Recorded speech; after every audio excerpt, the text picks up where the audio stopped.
Hello, everyone. This is Mike from Dimensional Walking.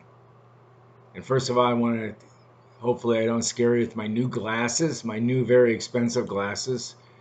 These are the kind of glasses that you can see short, close, far, in between, so they're a little hard to get used to. So, anyways, I just thought I'd wear them today and see if I can see some of my notes a little bit better, and we'll go from there. So, anyways, today I want to talk about something that I guess I will say is this top 10 secret places of the world. And it's just a variety of things. Some of them have to do with aliens, some of them have to do with very wealthy private clubs, just weird conspiratory type places around the world that most of us would love to go see, but we either don't have enough money to go see them or they're completely closed out to private citizens. So I thought we'd go through those. I think some of them are really interesting. Some of them I have some additional side comments from people I know that have been kind of close to these places or maybe even been in them. So I just wanted to do that for you today. So, anyways, number one, and these are not in any particular order, okay? This happened to be the way I laid them out. And I've had these notes and things that I've collected over the years. As you know, just moved recently, so I was able to go through a lot of my notes and things that I had stored away for many years and went back through them and found some really interesting stuff that I'm going to share with you over the next several weeks. So this first place it's Mingorska, and it is a town in Russia, and it is believed to house people that work at a secret place called Mount Yamato. Okay, I think this is in central Russia. If my best recollection, recollection, and so, anyways, the United States have suspected that this is a nuclear facility or some kind of a really special bunker. And anyways, they've asked the question to the Russians, and the Russians have come back and pretty much said, nah, it's not really a nuclear place. It's really a mining site. It's a place where they put some Russian treasures. It's a food storage area. It's a bunker for their leaders in case there's some kind of a nuclear conflict. Um, but one of my colleagues, Russian colleagues, who sometimes I work with Russians and I work with people from around the world on different projects, especially like Sasquatch, etc., said that he believed that what it was is a facility very similar to our Delsey facility. Okay, Delsey, like a Area 51 type. Like the Delsey, as you know, is very conspiratory. And with SOAR's Area 51, they talk about, at Delsey, and I've written about it many times, about the underground base there, and that, aliens are there working with humans on very weird projects. So this is what my colleague there, he speculated with what he's heard that is also very similar to a Delsey facility. So, anyways, with that said, next, the Vatican archives. Okay, the Vatican has these tremendous archives. They're kind of an underground vault. Okay, it's been speculated. It's been there for a very long time, about 75 years, and it isn't open to the public. But you can request, if you know what to request and how to request it. To get documents. Now, I don't think you can see all of the documents or request all of the documents, but there are interesting documents you can get there from there. And it's been estimated that the secret archive area has 50 plus miles of archives shelves. 50 plus miles. Think about that. Okay, so in those 50 plus uh, archives, there's all kinds of stuff. And I knew a person, actually, it was a priest, a Jesuit priest, and I'm still in contact with him to some degree. That said that he had worked there for several years at the Vatican, and he says they have He said it was over 60 miles actually of shelves. He said there's probably a mile or two, he estimates, dealing with UFOs and aliens. Okay, very fascinating. He said he absolutely would swear by that, and they have probably one of the best archives in the world on aliens and UFOs. So, anyways, and he said there's over 60 miles of stuff of all kinds of knowledge, hidden knowledge that are going to stay hidden until somebody maybe breaks into the archive. And he said it's quite secure. You had to have all kinds of codes and things to get in there. He said that they're changed constantly, so even he doesn't have the code anymore because he doesn't work there. So, anyways, next, here we go. If we go from the Vatican to Disney, so there's a club there called Club 33. It's a private club, and it's located on New Orleans Square section of Disney World. I'm not that familiar. I mean, I went to Disney World. I'm sorry, this is in Disneyland. I've never been to Disneyland. I've been to Disney World. I guess I got them a little bit confused. But this is a really weird place because you have to, at one point, this was the only place that you could buy alcohol, was at this club. But the weird thing about it is it cost about, just to get in, just to get the initial cost to get in, is about $33,000 today. And then there's an annual, it's sort of like a country club. Then there's this annual re-up fee, I guess, of about $15,000. And what goes on there, nobody seems to know. I did have a friend that knew a friend that knew a friend that had a membership there, but he wasn't very helpful in telling me what was exactly in there and what they actually did there. Now, it is Disney, so I'm not thinking it's too crazy of a place that has all kinds of, weird, extra weird stuff, aliens or anything like that. I don't believe that that's the case. But if anybody out there knows more about Club 33 at Disneyland, let us know.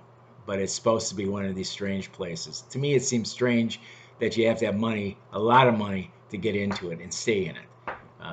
But other than that, there doesn't seem to be a lot more information about it. The next thing is the Metro 2. Metro 2 is in Russia, and it is a parallel system to the Moscow Metro. Okay, it's parallel, and it was supposedly built during the Stalin era, and it was renamed by the KGB as D6, and it has apparently 4 lines, and it's 50 to 200 meters deep, which makes it extremely deep for a metro. And needless to say, that its existence is almost completely impossible to confirm, although there's plenty of rumors over the years, and this probably makes it almost impossible to visit. I talked to my colleague, my Russian colleague, and he said that he believes it's pretty much a place where somewheres like Putin or some of the leaders would probably go to if there was any kind of a military strike on Moscow. And apparently it's fitted out with all kinds of technology that would keep him safe and all his other leaders and oligarchs and everything else that goes along with that. So the next place it's called the White Gentlemen's Club. Well, that sounds pretty interesting, right? It's an exclusive club in England. And the club is famous primarily for its betting, okay? And some of the bizarre gambling and stuff would go in it, but it's very exclusive. Not that many people get to go in it. There's no, as far as I know, nothing has changed. There's no women has ever been allowed in it, and apparently only people that are members, original members, can invite other people in. I'm sure it costs a lot of money to get into it, and basically people have said that if you're not a member of the royalty or extremely powerful in politics or in the arts, you're unlikely to ever get an invitation to this white gentlemen's club. And I'm sure it's pretty much all white people.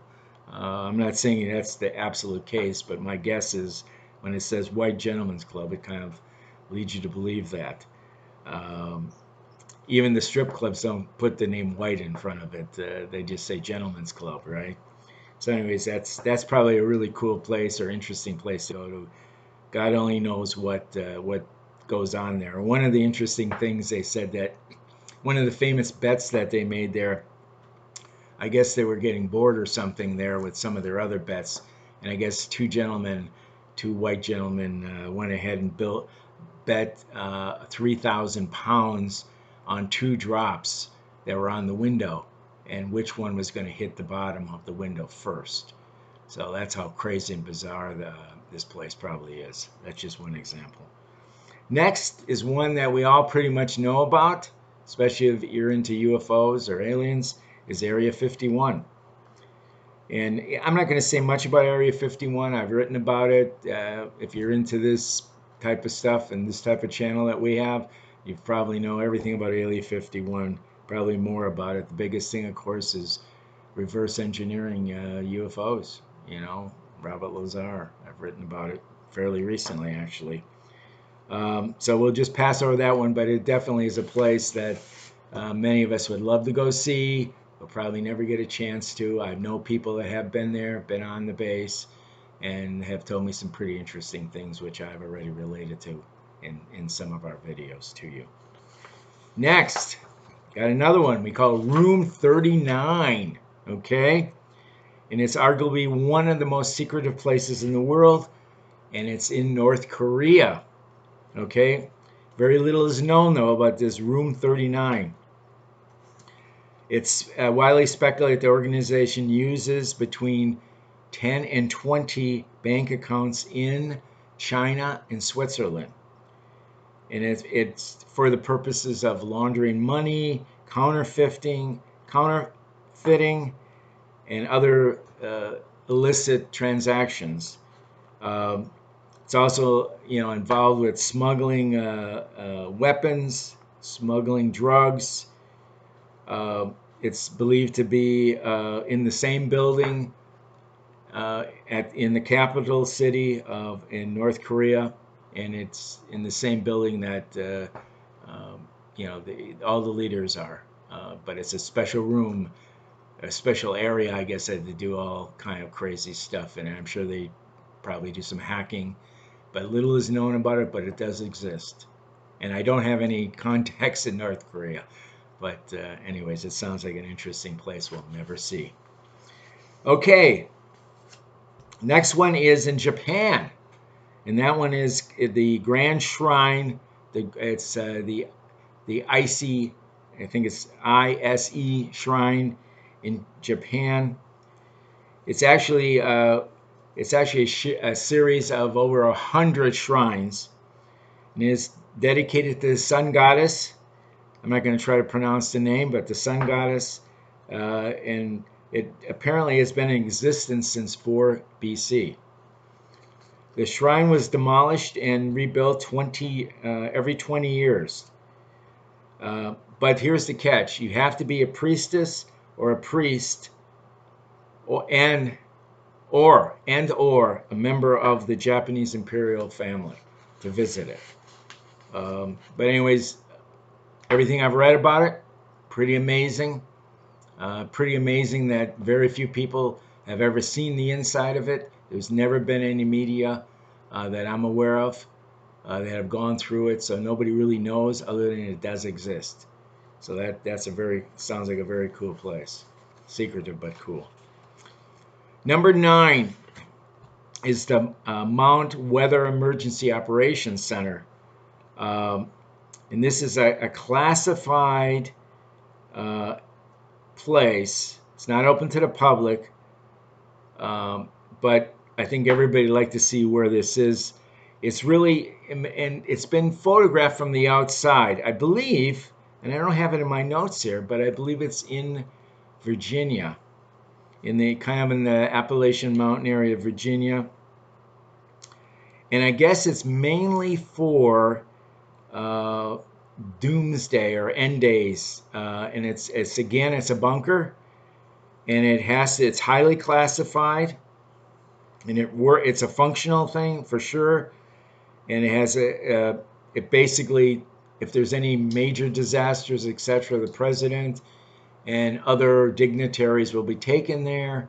It's not that far outside of Washington, D.C., and all kinds of telecommunication or systems are there, but it's highly classified, and I believe it's in the foothills or in the Appalachian Mountains just outside of Washington, D.C. It's called the Mount Weather Emergency Operations Center. Very cool place, I'm sure.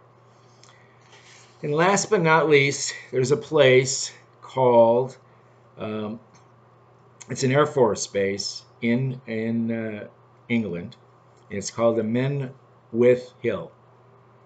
And it has a connection, a global connection with Echelon Spy Network.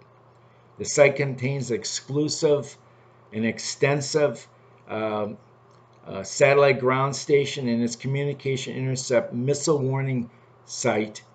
And it is described as the largest electronic monitoring station in the world.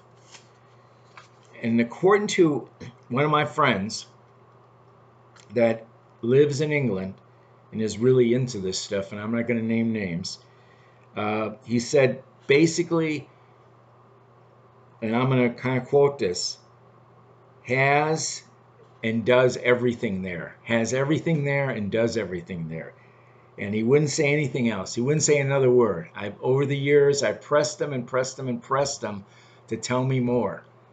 He said, no, I can't. And I guess I'll never hear anything more about it, but it's probably one of the most secretive places in the world.